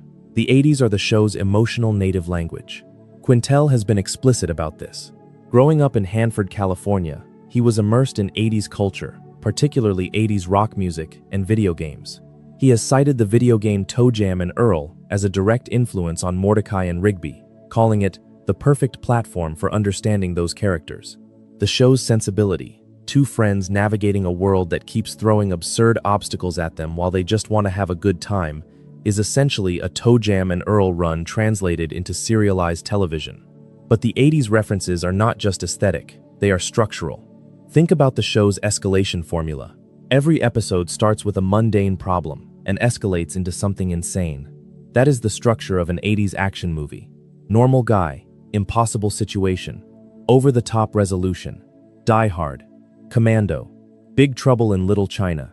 The escalation is the genre, and Regular Show takes that genre and applies it to the smallest possible stakes. Not saving the world, setting up chairs, not defeating a villain, returning a movie before the late fee. The comedy comes from the collision between the mundane stakes and the action movie escalation, and that collision only works if you understand, even unconsciously, the 80s template being inverted. The show's use of VHS tapes, laserdiscs, and arcade games as supernatural objects is also rooted in a specific 80s anxiety, the fear that technology is alive, that the machines have their own agenda, that the VCR is watching you back. Regular Show takes this anxiety and literalizes it, turning every piece of outdated technology into a potential portal, a potential weapon, a potential god. The best VHS in the world, Season 3, Episode 34. The Last Laserdisc Player, Season 4, Episode 30. These are not just nostalgia episodes, they are the show engaging with a specific cultural moment where humanity's relationship with technology was changing, where analog was dying and digital was being born, and the transition felt, to the people living through it, like something was being lost. Quintel has also cited the British television program The Mighty Boosh as an influence, and you can feel it in the show's willingness to be genuinely strange. Not quirky, not whimsical, strange. The Mighty Boosh blended comedy and surrealism in a way that did not soften the surrealism to make the comedy work. It let the strangeness be strange. It trusted the audience to find the funny inside the weird. Regular Show does the same thing. When a sentient song emerges from Rigby's head in This Is My Jam, Season 2, Episode 13, which aired on March 28, 2011, the show does not explain why this is possible. It does not establish rules. It just presents a floating, singing entity that has materialized from a person's skull and asks you to find the humor in the situation. And you do, because the show's commitment to the strangeness is so total that questioning it feels like missing the point. This commitment to genuine strangeness, inherited from British comedy and filtered through Quintel's CalArts sensibility, is one of Regular Show's most distinctive qualities. Other Cartoon Network shows of the era were strange, certainly. Adventure Time was strange. The Amazing World of Gumball was strange, but their strangeness was usually framed, explained, contextualized, within worlds that had rules, however loose those rules might be. Regular Show's strangeness has no frame. It emerges from the mundane without warning, without explanation, and without apology. The universe of Regular Show is not a fantasy world with unusual properties. It is the real world with a door in it that opens into chaos, and the characters have lived with that door for so long that they no longer notice it. That is the 80s anxiety made literal. In the 80s, technology was a door into the unknown. The VCR brought strange movies into your living room. The arcade game put alien worlds at your fingertips. The personal computer promised to change everything, and nobody knew exactly how. The strangeness was always there, just on the other side of the screen, and the screen was always on. Regular Show lives in that anxiety, in the permanent sense that the ordinary world is thinner than it looks, that reality is a membrane rather than a wall, and that at any moment, for any reason, the membrane can tear and something impossible can step through. Regular Show mourns that loss, not explicitly, not through speeches or monologues, through its visual language, through its soundtrack, through its insistence on hand-drawn animation in a digital age. The show is itself an artifact of the thing it mourns, a handmade object in a world of manufactured ones. And the 80s references, the analog technology, the synthesizer score, all of it is part of the same elegy, a cartoon saying goodbye to the world that made it possible. Consider the way the show uses the Beavis and Butt-Head influence that Quintel has acknowledged. Beavis and Butt-Head is a show about two idiots who watch television and comment on it. That is the entire premise. Two guys on a couch, consuming media, reacting to media, existing inside media. Mordecai and Rigby are the descendants of Beavis and Butt-Head. But the evolution is significant. They do not sit on a couch watching television. They sit on a bench, outside, in a park. They have replaced the screen with the sky. They have replaced consumption with conversation. They are Beavis and Butt-Head after the television has been turned off and the world has been turned on. This is the show's relationship with its influences made visible. The Simpsons showed a family navigating a surreal version of American life. Beavis and Butt-Head showed two idiots navigating media culture. Regular Show takes elements from both and creates something new. Two friends navigating boredom. Not media boredom, not cultural boredom. Physical, embodied, real-world boredom. The kind that happens when you are in a park with nothing to do and nobody to perform for and no screen to absorb you. The kind that existed before the internet, before streaming, before the attention economy turned every idle moment into a marketplace. Regular Show is set in the present, but its emotional register belongs to a time before the present, and the tension between when the show is and when the show feels is where all of its power lives. The Simpsons is about a family that cannot escape their town. Beavis and Butt-Head is about two people who cannot escape their couch. Regular Show is about two people who do not want to escape their bench. The progression tells you everything about how American animation evolved between 1989 and 2010. From feeling trapped to choosing to stay.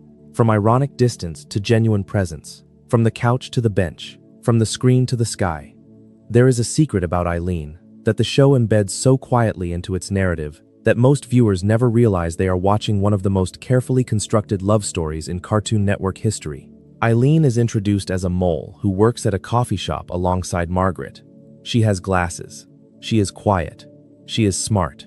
She is almost immediately attracted to Rigby, who does not notice her, does not value her, and does not deserve her attention. And the show, across 6 seasons, tells the story of how that changes. But the way it tells the story is the secret.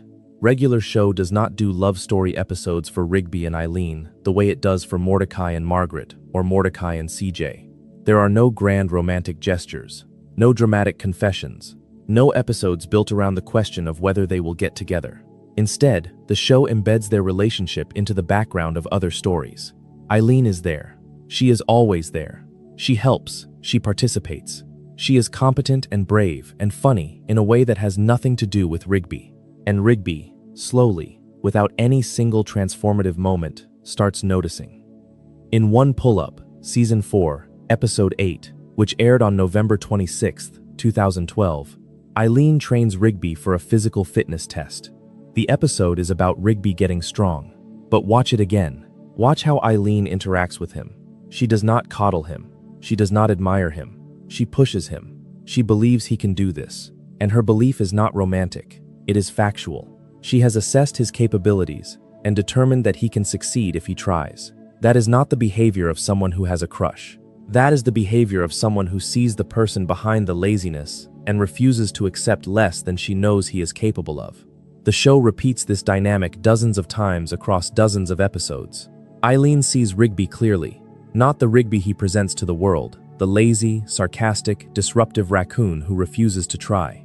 The Rigby underneath that, the one who is scared, the one who knows he sabotaged his future, the one who wants to be better but does not know how. And Eileen's presence in his life, quiet and constant and never demanding, is the thing that eventually gives him the courage to go back to school. The Eileen Plan, Season 7, Episode 14, which aired on November 13, 2015, is the episode where this becomes explicit. Rigby has been secretly attending high school, and Eileen finds out. She is not surprised. She is not impressed in the dramatic, tearful way that television usually depicts these moments. She just supports him, because of course she does. She has been supporting him for years. This is not a revelation for her. This is Tuesday. And when Rigby graduates in Rigby's Graduation Day special, the Season 7 finale, Eileen is there. Not as the girlfriend cheering from the stands, as the person who made it possible. The show never has Rigby give a speech about how Eileen saved him. It never has him say, "I could not have done this without you." Because the show understands that the strongest love stories are not the ones where someone saves someone else. They are the ones where someone creates the conditions for someone else to save themselves. In the 25-year flash forward, Rigby and Eileen are married with children. The show does not dramatize their wedding. It does not show the proposal.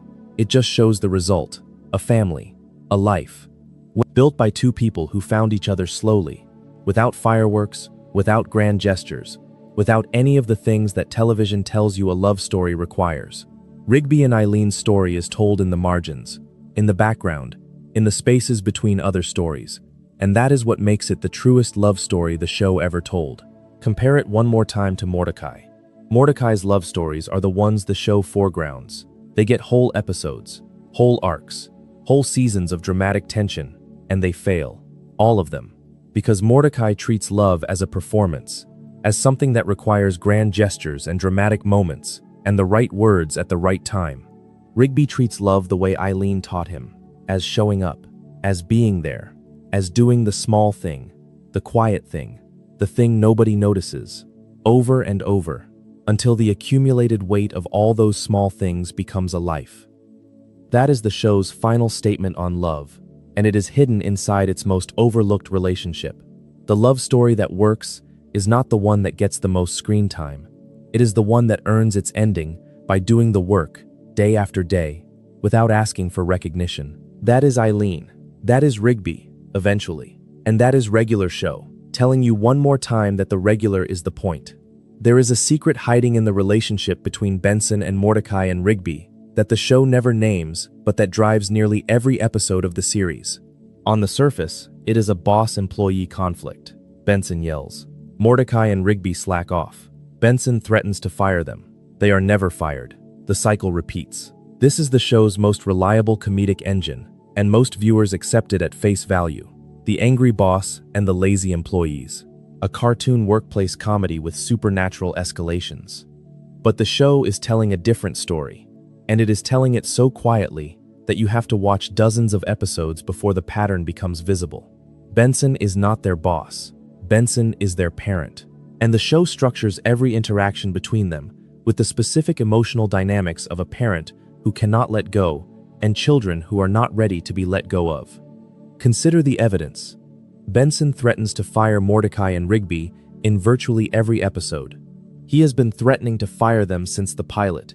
He has never done it, not once. Not after they destroyed park property. Not after they summoned demons. Not after they nearly ended the world. Any real employer would have terminated them in the first week. Benson does not, and the show never gives a convincing workplace reason why. But it gives an emotional reason in every scene they share. Benson cares about them. He cares about them the way a father cares about sons who disappoint him. Helplessly, angrily, totally. Watch the episodes where Benson softens. Weekend at Benson's, Season 3, Episode 12, aired on January 16, 2012. Mordecai and Rigby have to carry an unconscious Benson to a party to impress his neighbor Audrey. They take care of him. They protect him. They do for him what he does for them every day. They keep him from falling apart. And the episode works because it inverts the dynamic. For one night, Mordecai and Rigby are the responsible ones. For one night, they parent him. And the ease with which they slip into that role tells you that the dynamic has always been reciprocal. They take care of each other. They just pretend they do not. Blind Trust, Season 4, Episode 32, which aired on July 15, 2013, makes this explicit in a way the show rarely does. Pops tasks Mordecai and Rigby with guiding a blindfolded Benson down a mountain as a trust exercise. Benson does not trust them. He has every reason not to trust them. They have failed him hundreds of times. But the episode asks the question directly: can these people trust each other when it matters? And the answer, earned through 11 minutes of falling and catching and falling and catching, is yes.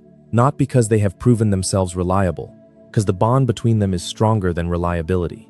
It is the bond of people who have been through too much together to abandon each other now, regardless of how much they complain about it. The show understands something about families that most shows do not. Families do not function on respect.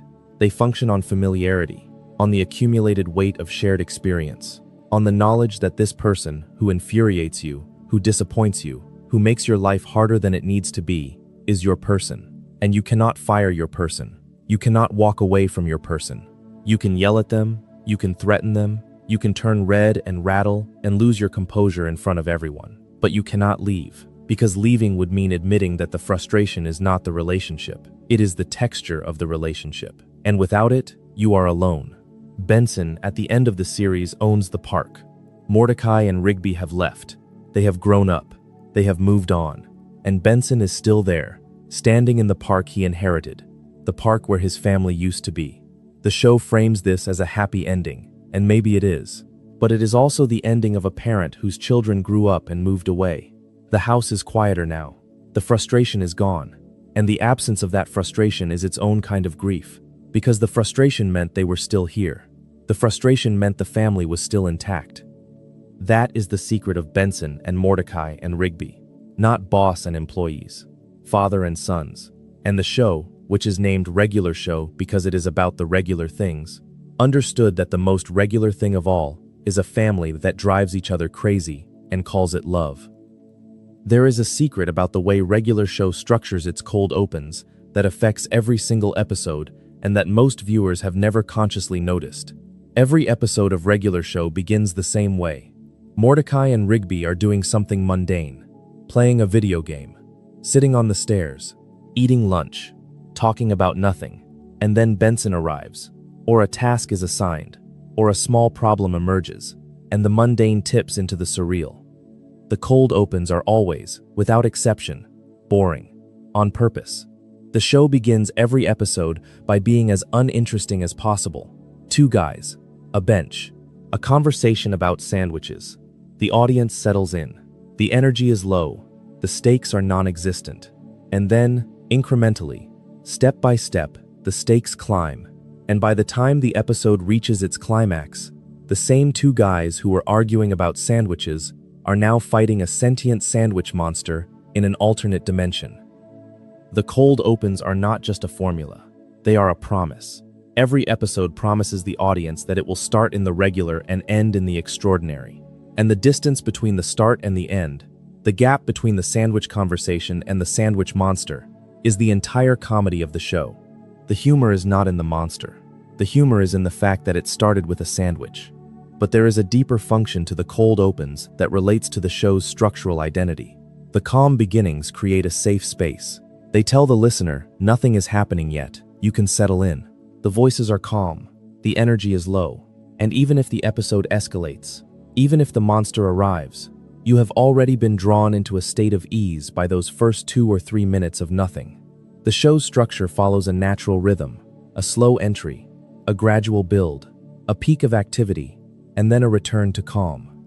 Expansion and contraction, tension and release, calm, chaos, calm.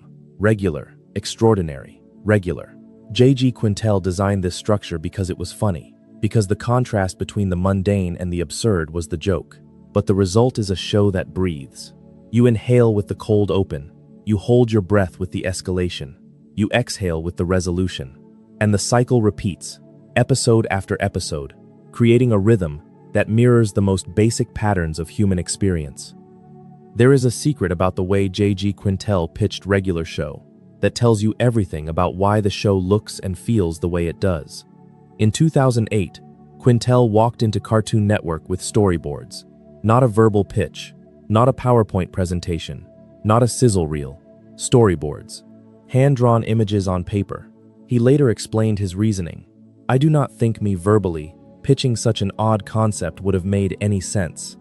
Think about what that reveals. The creator of the show understood, before the show existed, that it could not be described. It had to be shown. The concept of two slackers at a park whose mundane problems escalate into supernatural chaos does not sound good when you say it out loud.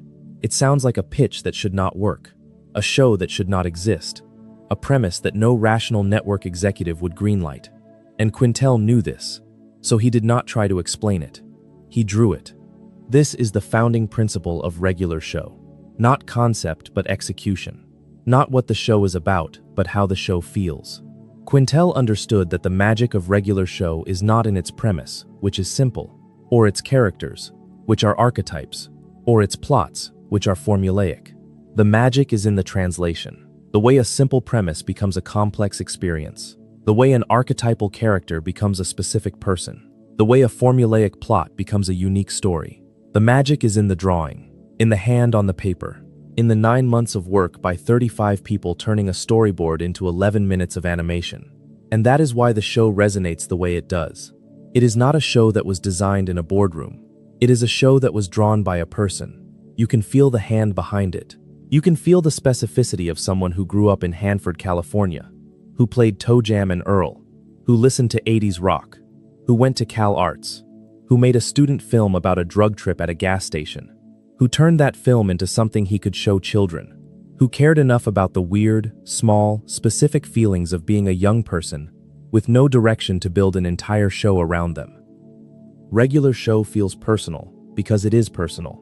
Every episode is filtered through Quintel's sensibility, through his sense of humor, through his understanding of what it feels like to be 23 and aimless and stuck in a job that does not challenge you with a friend who makes everything harder and better at the same time. That is not a universal experience. It is a specific one, and the show's genius is that it takes that specific experience and makes it feel universal by refusing to generalize it. It does not say, everyone feels this way. It says, these two guys feel this way, in this park, on this bench, right now. And because the feeling is so specific, so detailed, so precisely observed, the audience recognizes themselves in it. Not because they are blue jays or raccoons or park workers, because they have sat on a bench with their best friend and done nothing and had it mean everything. Quintel pitched the show with storyboards because the show is its storyboards. It is the drawing, it is the line on the paper, it is the hand that made it. And every secret the show contains, every hidden meaning, every buried emotion, every quiet tragedy disguised as comedy is the product of that hand, of one person in a room drawing two friends on a bench and deciding that this, right here, was worth 8 seasons. There is a secret about the space arc that occupies the entire 8th and final season of regular show, and it is a secret about endings. The show's last season, which aired from September 26, 2016 to January 16, 2017, takes every character off Earth and puts them in space. The park, through the dome experiment that was introduced in Season 7, is launched into orbit, and the characters spend 28 episodes living in space, dealing with space problems, and slowly uncovering the truth about Pops. The space arc was controversial with fans. Regular show was a show about a park, about a bench, about mundane life escalating into the absurd. Taking it to space felt, to many viewers, like a betrayal of the show's identity. Space is not regular. Space is the opposite of regular. And a show called Regular Show setting its final season in space seemed like the show losing faith in its own premise. But the space arc is not a betrayal. It is the show's final, most ambitious argument for the thesis it has been making since episode 1. Because what happens in space? What do the characters do when they are removed from the park, from the bench, from the coffee shop, from every familiar landmark that defined their lives?